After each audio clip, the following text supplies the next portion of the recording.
শুভ সকাল আমার মিষ্টি মিষ্টি বন্ধুরা। উত্তর চব্বিশ পরগনা জেলার গাইঘাটার এই ছোট্ট গ্রাম থেকে আমি টগরি তোমাদের সামনে নিয়ে আসলাম আরেকটা নতুন ভিডিও। তো সকাল বাজে এখন 8টা, আর 8টার সময় আমি চা, মুড়ি, জিলাপি, মিষ্টি নিয়ে পুরো একদম বসে গেছি। তো কোনটা ছেড়ে কোনটা খাবো কিছু বুঝতে পারছি না। তো এখান থেকে সবটা খাবো না, তোমরা আবার ভয় পেও না যে সকাল সকাল এতগুলো নিয়ে বসে পড়েছে। তো তোমরা কেমন আছো? আশা করি ভালো আছো, সুস্থ আছো, আর আমি তোমাদের আশীর্বাদে ভালো আছি। তো তোমরা ভিডিওটা দেখো, আজকে সারাদিন তোমাদের সাথে কী কী দেখাই। তো এদিকে জিলাপি কালকে বাবা এসেছিলো, তো বাবা জিলাপি দিয়ে গেছে। আর কালকে রাতে বড়মশাই কাজ থেকে ফেরার পথে এই মিষ্টিগুলো নিয়ে এসেছে। তো নেহা খেয়ে নিয়েছে সকালবেলা, আর বড়মশাই রাত্রিবেলায় খেয়ে নিয়েছে। তো আমি রেখে দিয়েছি। আমার আবার সাথে সাথে জিনিস খেতে ভালো লাগে না, সে মিষ্টি বলো, জিলাপি বলো, যে কোনো তরকারি বলো, মানে আমার বাসিটা খেতে সব থেকে বেশি। তো যাই হোক, চাটা অনেকক্ষণ করেছি, আর গরম চা তো আমি খেতে মোটেই পারি না, সেই কারণে একটু তোমাদের সাথে গল্পটা করে নিলাম। তার মধ্যে চাটা ঠান্ডাও হয়ে গেছে। তো এখন গরম চায়ে চুমুক দেবো, আর চানাচুর মুড়িটা খাবো, আর পরে জিলাপি টিলাপি সব কিছু খাবো। এখন ওসব খাবো না, কারণ সকালবেলা মিষ্টি জাতীয় জিনিস খেতে একদমই ভালো লাগে না। তো এখন চাটা খেয়ে নেবো, আর বড়মশাই চলে গেছে কাজে, আজকে পুরো ফাঁকা। তো কী কী কাজ বাজ করি অবশ্যই তোমাদের সাথে শেয়ার করব, কারণ আমার এই সংসারে কাজ বাজ নিয়েই তো আমার ব্লগ ভিডিও সবটাই তোমাদের সাথে তুলে ধরি, সবটাই দেখাই এই ছোট্টই ভিডিওর মাধ্যমে।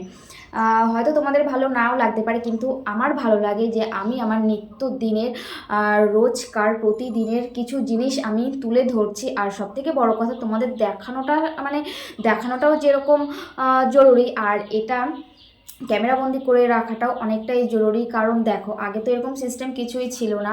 তো আমি মনে করি যে ইউটিউব থেকে কিছু ইনকাম করি বা না করি, এই যে এইসব জিনিসগুলো করছি, এগুলো যে ক্যামেরাবন্দি হয়ে থাকছে, এটাই মানে স্মৃতি হয়ে থাকছে, এটাই আমার কাছে অনেক। আর যারা যারা করছে, যারা এটা মনে করে, তাদের কাছে এটা অনেক বড় ব্যাপার। টাকাটা বড় কথা না। হ্যাঁ, আমরা একটা লক্ষ্য নিয়ে হয়তো পৌঁছাই ইউটিউবে, কিন্তু জানি না ইউটিউবে সফল পাবো কিনা, সফলতা আসবে কিনা, বা কোনোদিনও সেই জায়গায় পৌঁছাতে পারবো কিনা। তো বুঝতেই পারছো। তো চলো এখন চাটা ঝটপট করে খেয়ে মুডটা একদম ফ্রেশ করে নিই, তারপর আবার তোমাদের সাথে ফিরে আসি বক বক করতে। চলো। এই প্রথম নেহার মামা বাড়ি একা একা যাচ্ছে আর একা একা থাকবে। এই 7 বছরের মধ্যে এই ফার্স্ট ও একা একাই যাচ্ছে। তো আমাকে বলছিল যাওয়ার জন্য, যেহেতু আমার হাতের কাজ আছে সেই কারণে আমি আর গেলাম না। তোর মামা এসে ওকে নিয়ে যাচ্ছে। তো এখন বাজে সকাল 8:30 পৌনে 9টা মতন বেজে গেছে, কিন্তু দেখে কিন্তু সেটা মনে হচ্ছে না, এতটাই চড়া রোদ উঠেছে। তো সেই জামাটা ওকে পরিয়ে দিয়েছি। আর দেখো, এইদিকে ওর মামা ওর জন্য খাসির মাংস নিয়ে যাচ্ছে। তো সেটা একবার আমাকে দেখালো। আমি যেহেতু খাসির মাংস খাই না, সেই ক্ষেত্রে বলল যে দেখ, খাসির মাংস খাস না, এই যে ভাগ্নির জন্য নিয়ে যাচ্ছে, মামা ভাগ্নিতে মিলিয়ে জমিয়ে খাবে। তো দেখো, ওরা এদিক দিয়ে রেডি সেডি হয়ে চলে যাচ্ছে, আর নেহা কতটা খুশি হয়েছে, একা একা এবার মামার বাড়ি যাবে। প্রথমে একটু বায়না করছিল যাবে না, আর আমাকে যেতে বলছিল, কিন্তু আমার ইচ্ছা থাকলেও কোনো উপায় নেই, যেহেতু আমার হাতের কাজ আমি অনেকটা করেই নেই এখন, যেহেতু বড় বেলা পড়ে গেছে। আর শীতকালে তো সেরকম ব্লাউজ করা যায় না, যা করার এই গরমকালটাতেই করি, একটু দিনটা বড় বলে। তো এইদিকে মেয়ে টাটা বাই বাই করে চলে গেল মামার বাড়িতেই, ফার্স্ট গেল। আমারও একটু কেমন কেমন লাগছে। তো চলো ঘরের দিকে এবার যাওয়া যাক, রোদে একদমই দাঁড়ানো যাচ্ছে না। সকালে চা খাওয়ার পরে চলে আসলাম রান্না বান্না করতে। আর এইদিকে দেখো, সেদ্ধ ভাত করেছি, আর আজকে সেদ্ধ দিয়েছি দেখো, ভেন্ডি সেদ্ধ, টমেটো সেদ্ধ, আলু সেদ্ধ, আর ডিম সেদ্ধ। তো আলু সেদ্ধ আর ডিম সেদ্ধ দিয়ে বর খেয়ে গেছে, মানে নেহার বাবা খেয়ে চলে গেছে। আর এই দিক দিয়ে দেখো, আমি ভাত নিয়ে নিয়েছি সেদ্ধ দিয়ে, ভেন্ডি, টমেটো আর ডিম। আলুটা আমি আজকে নিয়ে নিই। তো এইদিকে দেখো, এই সকাল সকাল এই সেদ্ধ ভাত খেতে কিন্তু খুবই ভালো লাগে, আর খাওয়াটাও অনেকটাই উপকার। তো খাওয়া দাওয়ার পরে এখনও অনেক কাজ আছে, আর এখনই আমি কাজ থেকে উঠলাম, যেহেতু হাতের কাজ আছে, আজকে হাতের কাজ নিতে আসবে, তো হাতের কাজগুলোকে একটু কমপ্লিট করছিলাম।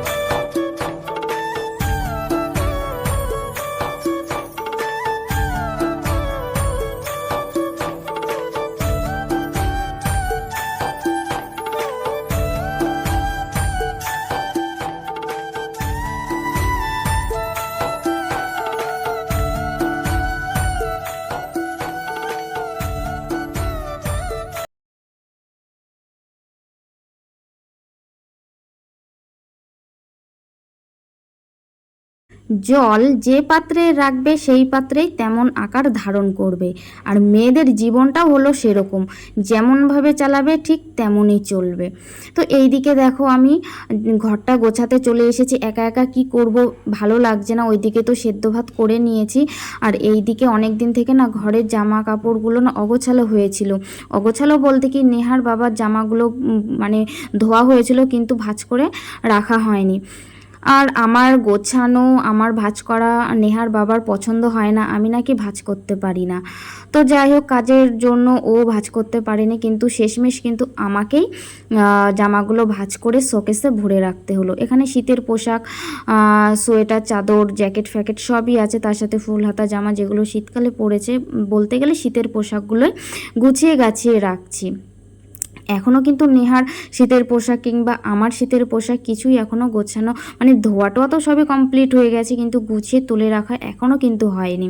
আর কিসের জন্য হয়নি তোমরা তো সেটা তো জানোই, যে হাতের কাজ করি, তারপরে এই যে নানান কাজের জন্য কিন্তু আউট কাজ এগুলো হয় না।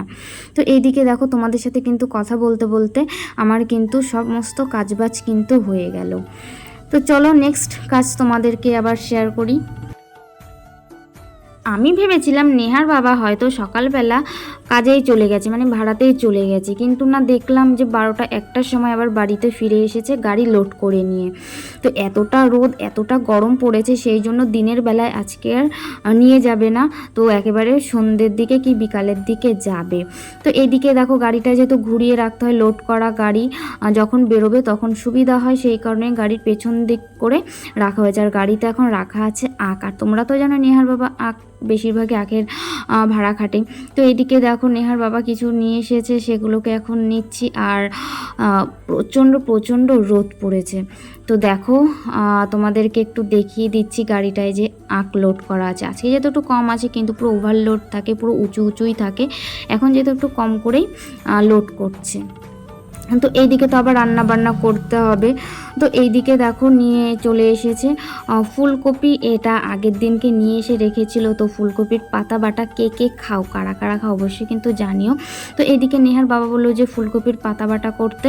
তো এইদিকে দেখো পাতাগুলোকে ভালো করে আমি ধুয়ে টুয়ে নিচ্ছি, নিয়ে কালো জিরে ফোড়নে দিয়ে এখন এটাকে হালকা ভেজে নেব। ভেজে নিয়ে তারপরে শিলনোড়াতে বাটবো। আর এদিকে ফুলকপি রাখা আছে, ফুলকপির বড়া করব, আর ডাল করা আছে। তো আজকে সিম্পলি খাওয়া হবে, যেহেতু নেহা বাড়িতে নেই, আর সেই কারণে অতটা রান্নারও চাপ নেই। আর নেহার বাবা বলেও যায়নি যে আজকে দুপুরে খাবে বা কি, আর এতটা তাড়াহুড়ো করে কী বা রান্না করব। তো শর্টকাটে এই পদ্ধতিটাই বের করে নিলাম ঘরে।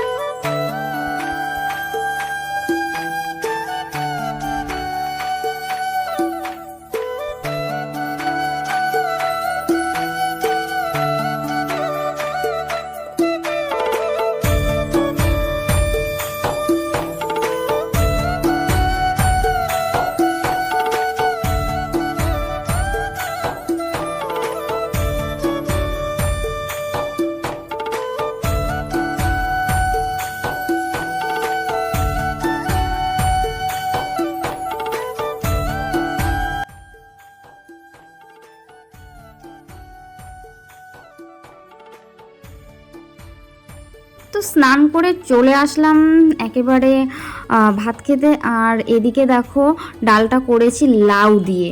তো লাউ দিয়ে 5 ফোড়ন দিয়ে ডালটা করেছি। আর এইদিকে দেখো দুধ রাখা হয়েছে, সেই দুধটাকেও নিয়ে নিয়েছি। আর এইদিকে ফুলকপির বড়া আর কুমড়ো ফুলের বড়া করেছি।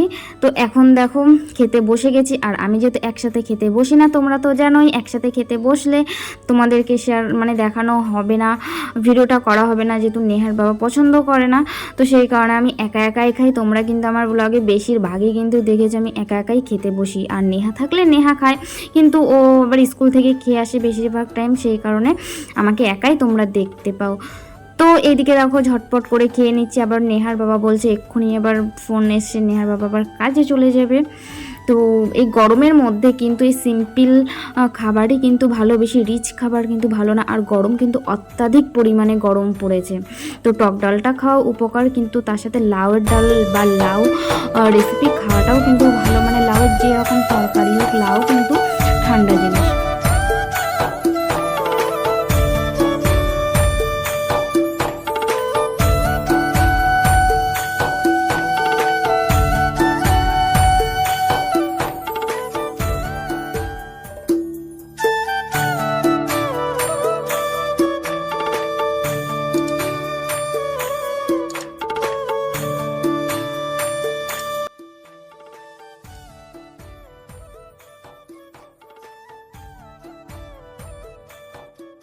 তো বন্ধুরা দেখো বিকেল হয়ে গেছে, বিকেল বলতে কি একটু সন্ধে সন্ধে মতন হয়ে গেছে, আর নেহার বাবাও বেরিয়ে পড়েছে। আর আজকে পুরো আমাকে একা একাই থাকতে হবে।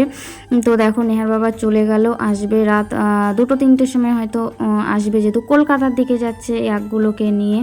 তো এই মাঠটা তোমাদেরকে দেখিয়ে দিয়েছি, দেখো কত সুন্দর লাগছে, সবুজে সবুজ। তো বন্ধুরা আজকে সকাল থেকে বিকেলের পর্যন্ত তোমাদের সাথে সবটাই শেয়ার করলাম, কি কি কাজকর্ম, কি কি রান্না বান্না করলাম। তোমাদের যদি ভালো লাগে অবশ্যই কিন্তু কমেন্টে জানিও, আর নতুন বন্ধু হয়ে থাকলে সাবস্ক্রাইব করে পাশে থেকো আমার এই ভিলেজ লাইফস্টাইল ভিডিও দেখার জন্য। তো আজকের মতন এখানেই বিদায় নেব, দেখা হবে তোমাদের সাথে নতুন ভিডিওর সাথে। সবাই ভালো থেকো, সুস্থ থেকো, টাটা।